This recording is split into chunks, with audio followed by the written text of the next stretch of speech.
శ్రీ సత్యసాయి జిల్లా పుట్టపర్తి నియోజకవర్గం అమడుగురు స్థానిక మండల కేంద్రంలోని బస్టాండ్ ప్రాంతంలో జనసేన అధినేత పార్టీ సినీ హీరో రాష్ట్ర డిప్యూటీ సీఎం కొణిదెల పవన్ కళ్యాణ్ జన్మదిన వేడుకలు ఘనంగా నిర్వహించారు. అనంతరం జనసేన పార్టీ తెలుగుదేశం నాయకులు కార్యకర్తలు అభిమానుల సమక్షంలో భారీ కేక్ కట్ చేసి స్వీట్స్ మిఠాయిలు పంచిపెట్టి జనసేన కార్యకర్తలు అభిమానులు సంబరాలు చేసుకున్నారు. ఈ సందర్భంగా జనసేన నాయకులు మాట్లాడుతూ జనసేన అధినేత డిప్యూటీ సీఎం పవన్ కళ్యాణ్ నిండు నూరేళ్లు ఆయురారోగ్యాలతో జీవించాలని, రైతులకు మహిళలకు ప్రజలకు మంచి పరిపాలన అందించి సంక్షేమ పథకాలు సేవా కార్యక్రమాలు అందించి ప్రజల గుండెల్లో సుస్థిరమైన స్థానం నిలుపుకున్నారని ఈ సందర్భంగా జనసేన నాయకులు తెలిపారు.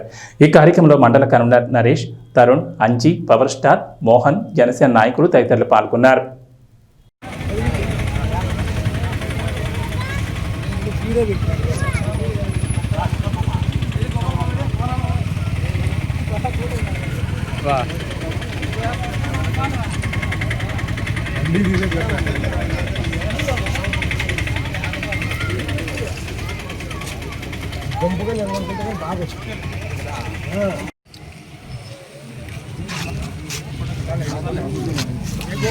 అట్లేండి.